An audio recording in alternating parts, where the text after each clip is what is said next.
Okay, today is Thursday, January 9th.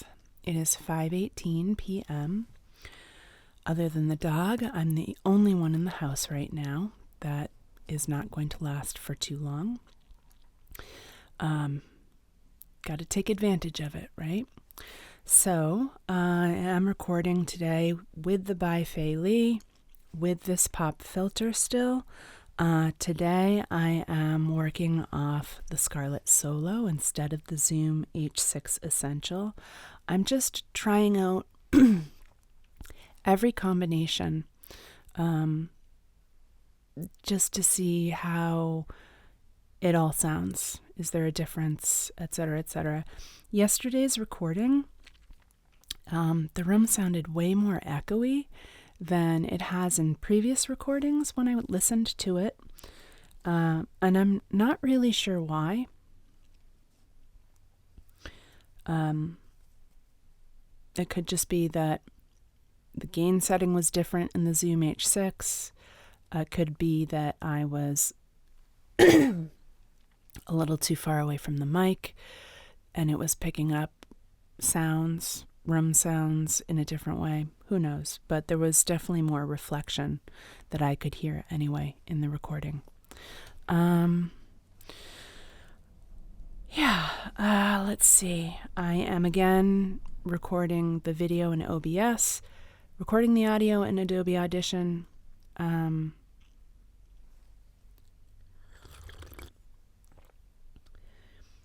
Only 4 days left of this project. I can hardly believe it.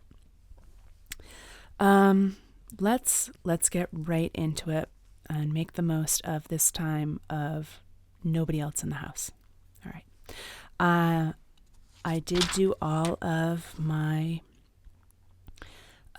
warm-up exercises. So deep diaphragm breathing, neck and shoulder rolls, face massages and gum chews, fake yawning, resonant humming, the basic lip and tongue trills, the tongue strengthening exercises, my ya exercises, all of that I did. So we are diving in at the QEQRs, and then we'll do the tongue twisters, and then I'm going to reread Chapter 1 of The Man in the White Suit. Yesterday's reading, it sounded really rushed. I think I was reading with an artificially high voice. It sounded a little nasally. I think I can do better. I'm going to try to do better, right? That's all we can do is try to do better. All right, so here we go. QEQRs. QEQR. QEQR. QEQR. QEQR. QEQR. QEQR.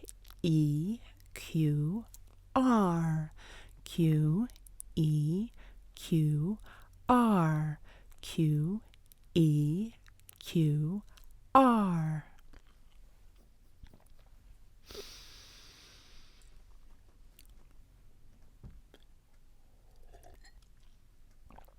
Hydration is important. To work on my D sounds. Down the deep, damp, dark, dank den.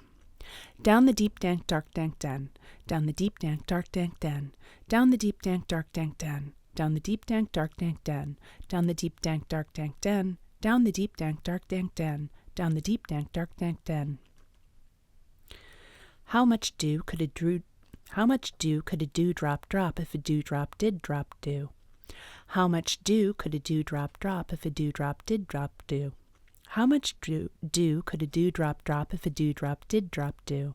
How much dew could a dewdrop drop if a dewdrop did drop dew? How much dew could a dewdrop drop if a dewdrop could drop dew? Sorry.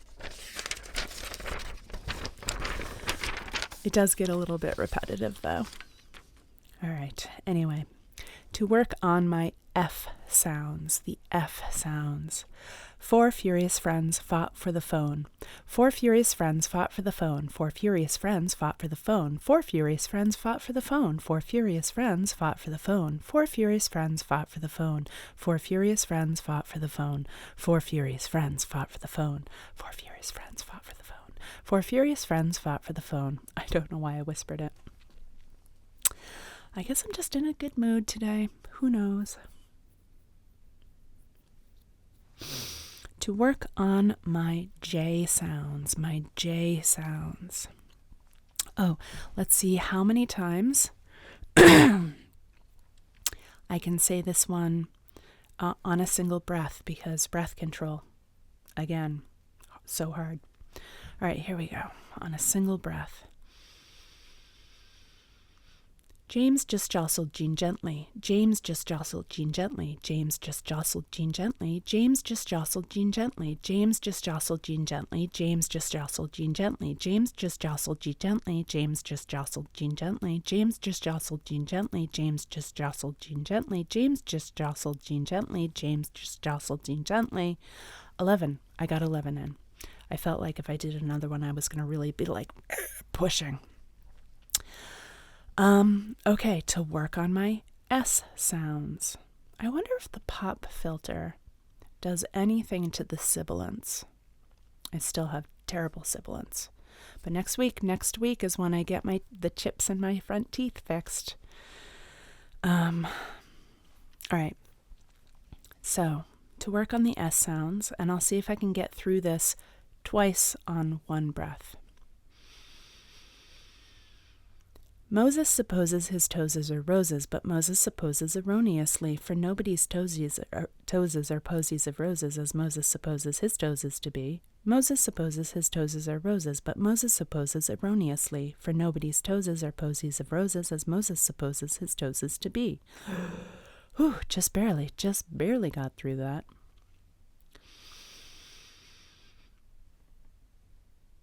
Moses supposes his toes are roses, but Moses supposes erroneously, for nobody's toes are posies of roses, as Moses supposes his toes to be.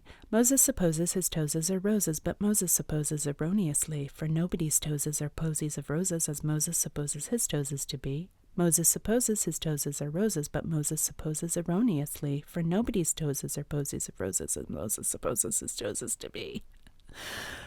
Technically 3. But that last one was really fighting for it. To work on my R sounds. I don't know why my nose is so itchy today. All right. If you must cross a course-cross cow across a crowded cow crossing, cross the cross-course cow across the crowded cow crossing carefully. If you must cross a course-cross cow across a crowded cow crossing, cross the cross-course cow across the crowded cow crossing carefully. If you must cross a course-cross cow across a crowded cow crossing, cross the cross-course cow across the crowded cow crossing carefully. I felt like I had a lot of saliva in my mouth when I said that. Let's try that again. If you must cross a course-cross cow across a crowded cow crossing, cross the cross-course cow across the crowded cow crossing carefully. I still don't like it, but at least I'm reading it better. Last one, to improve differentiation between different sounding words. And we'll see if I can get through this one twice in one breath.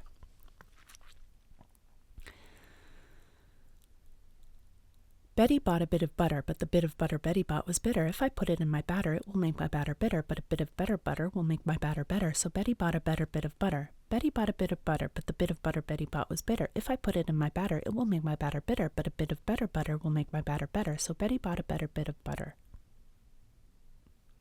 Okay, that was 2 breaths. Betty bought a bit of butter, but the bit of butter Betty bought was bitter. If I put it in my batter, it will make my batter bitter, but a bit of better butter will make my batter better. So Betty bought a better bit of butter. I feel like it's pulling back up into my nasal passages. I sound very nasally when I'm reading it. All right, let's work on that. Betty bought a bit of butter, but the bit of butter Betty bought was bitter. If I put it in my batter, it will make my batter bitter, but a bit of better butter will make my batter better. So Betty bought a better bit of butter.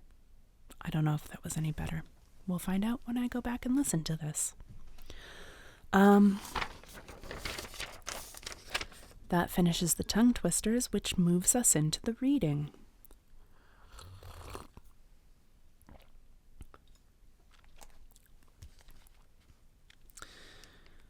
Again, I'm going to be rereading chapter 1, and I'm going to try to work on pacing first, and then, I don't know, imbuing it with a little emotion and energy, but not trying to be like, I don't know, off the charts. Should I try to go off the charts with an audiobook reading? I don't know. Are you supposed to try for a conversational tone with an audiobook reading? Everybody talks about conversational tone. You got to have a conversational tone, but that's always with regards to commercial work. I don't know about audiobook work, but pacing. So I'm going to try and slow it down today. We'll see if I'm successful. You ready? Okay, here we go. Somebody just texted me. Nope, nobody texted me. Oh.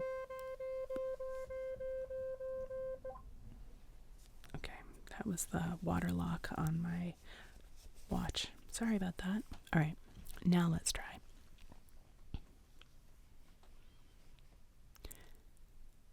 The man in the white suit. The man in the white suit? That's a very different story. Okay, a good story, but a different story. Let's start over. The Man in the Brown Suit by Agatha Christie. Chapter 1. Everybody has been at me, right and left, to write this story, from the great, represented by Lord Nasby, to the small, represented by our late maid-of-all-work, Emily, whom I saw when I was last in England. Lor, miss, what a beautiful book you might make out of it all, just like the pictures. I'll admit that I've certain qualifications for the task. I was mixed up in the affair from the very beginning. I was in the thick of it all through, and I was triumphantly in at the death. Very fortunately, too, the gaps that I cannot supply from my own knowledge are amply covered by Sir Eustace. Very fortunately, too, the gaps that I cannot supply from my own knowledge are amply covered by Sir Eustace Pedler's diary, of which he has kindly begged me to make use of. So here we go. Anne Bedingfeld starts to narrate her adventures. Anne Bedingfeld starts to narrate her adventures. I'd always longed for adventures. You see, my life had such a dreadful sameness.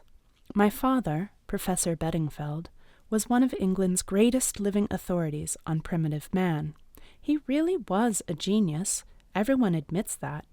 His mind dwelt in the Paleolithic times, and the inconvenience of life for him was that his body inhabited the modern world.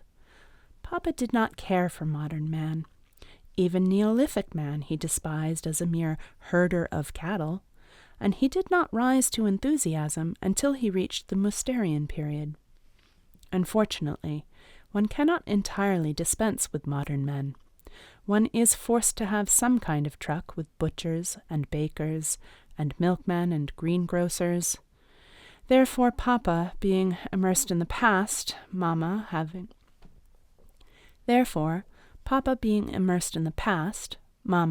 died when I was a baby, it fell to me to undertake the practical side of living. Frankly, I hate Paleolithic men, be he Aurignacian, Mousterian, Chilean, or anything else. And though I typed and revised most of Papa's Neanderthal man and his ancestors, Neanderthal men themselves fill me with loathing, and I always reflect what a fortunate circumstance it was that they became extinct in remote ages. I do not know whether Papa guessed my feelings on the subject. Probably not, and in any case he would not have been interested. The opinion of other people never interested him in the slightest degree. I think it was really a sign of his greatness. In the same way, he lived quite detached from the necessities of daily life. He ate what was put before him in an exemplary fashion, but seemed mildly pained when the question of paying for it arose. We never seemed to have any money. His celebrity was not of the kind that brought in a cash return. Although he was a fellow of almost every important society and had rows of letters after his name, the general public scarcely knew of his existence, and his long-learned books, though adding signally to the sum total of human knowledge, had no attraction for the masses. Only on one occasion did he leap into the public gaze. He had read a paper before some society on the subject of the young of the chimpanzee. The young of the human race show some anthropoid features, whereas the young of the chimpanzee approach more nearly to the human than the adult chimpanzee does. That seems to show that whereas our ancestors were more simian than we are, the chimpanzees were of a higher type than the present species. In other words, the chimpanzee is a degenerate. That enterprising newspaper, the Daily Budget, being hard up for something spicy, immediately brought itself out with large headlines. "We are not descended from monkeys, but are monkeys descended from us? Eminent professor says chimpanzees are decadent humans." Shortly afterwards, a reporter called to see Papa and endeavored to induce him to write a series of popular articles on the theory. I have seldom seen Papa so angry. He turned the reporter out of the house with a scant ceremony, much to my secret sorrow, as we were particularly short on money at the moment. In fact, for a moment I meditated running after the young man and informing him that my father had changed his mind and would send the articles in question. I could easily have written them myself, and the probabilities were that Papa would never have learnt of the transaction, not being a reader of the Daily Budget. However, I rejected this course as being too risky, so I merely put on my best hat and went sadly down to the village to interview our justly irate grocer. The reporter from the Daily Budget was the only young man who ever came to our house. There were times when I envied Emily, our little servant, who walked out whenever occasion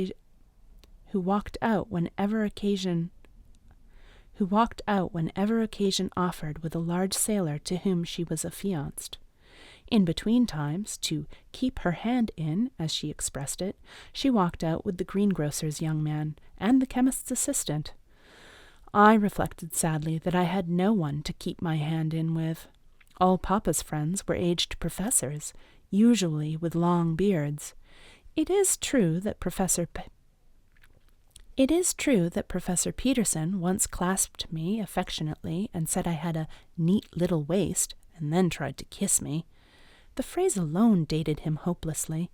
No self-respecting female has had a neat little waist since I was in my cradle.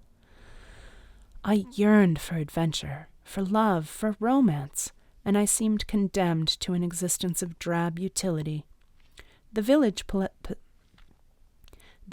possessed a lending library full of tattered works of fiction, and I enjoyed perils and love-making at second hand, and went to sleep dreaming of stern, silent Rhodesians, and of strong men who always felled their opponent with a single blow. There was nobody in the village who even looked as though they could fell an opponent with a single blow or several. There was the cinema, too, with a weekly episode of The Perils of Pamela. Pamela was a magnificent young woman. Nothing daunted her. She fell out of airplanes, adventured in submarines, climbed skyscrapers, and crept about in the underworld without turning a hair. She was not really clever.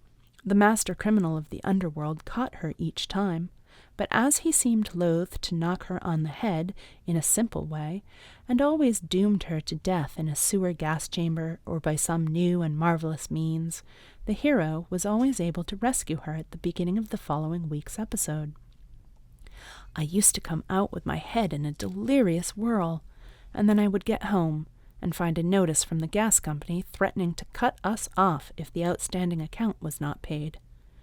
And yet, though I did not suspect it, every moment was bringing adventure nearer to me. Every moment was bringing adventure nearer to me.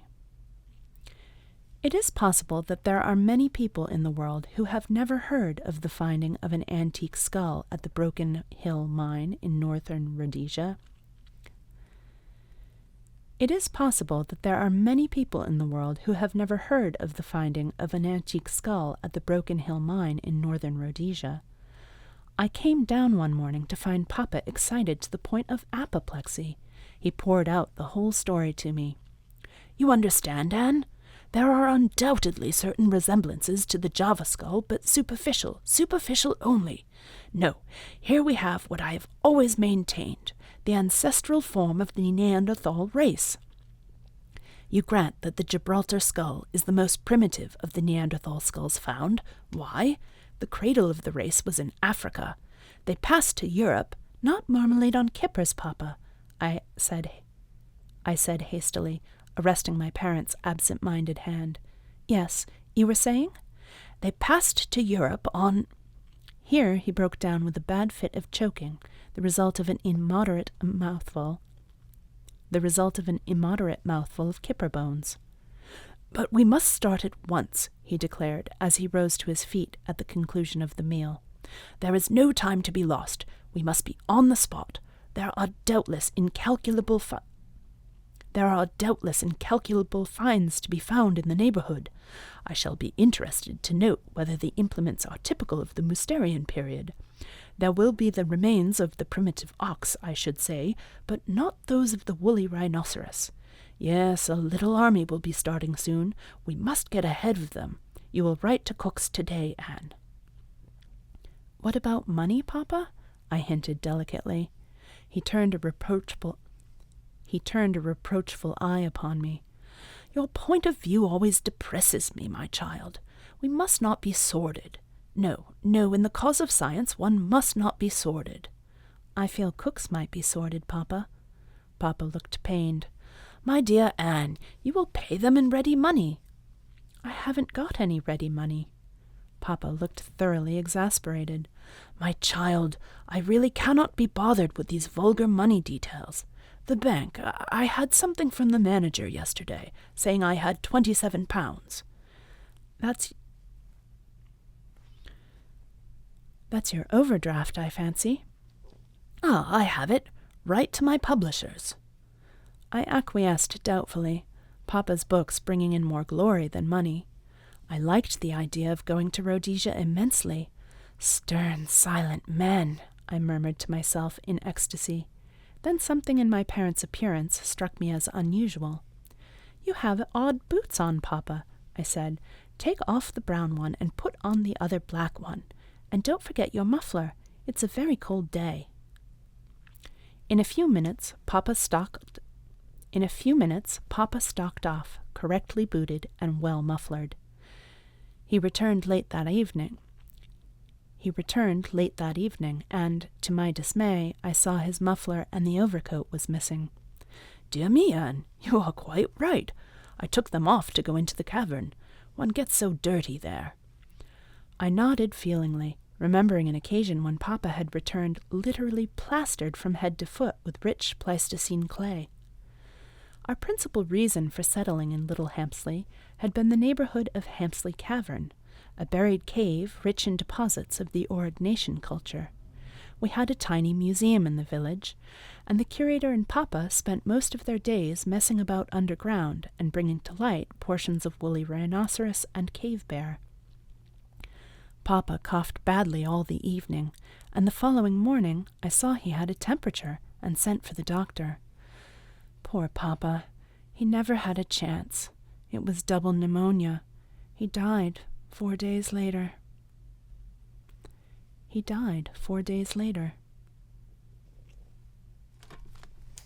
Okay. In terms of delivery, that felt much better. Oh, sorry, hold on. That was Chapter 1. that was chapter 1 of The Man in the Brown Suit by Agatha Christie. Yeah, that reading felt like it went much smoother than the one I read yesterday. I think I did slow down. I think I was a little bit more clear in my diction and my enunciation. I think I articulated things better. But you can't really tell until you listen back to it. So that's my next step for this evening. Day 26 of my 30-day project. 3 days left.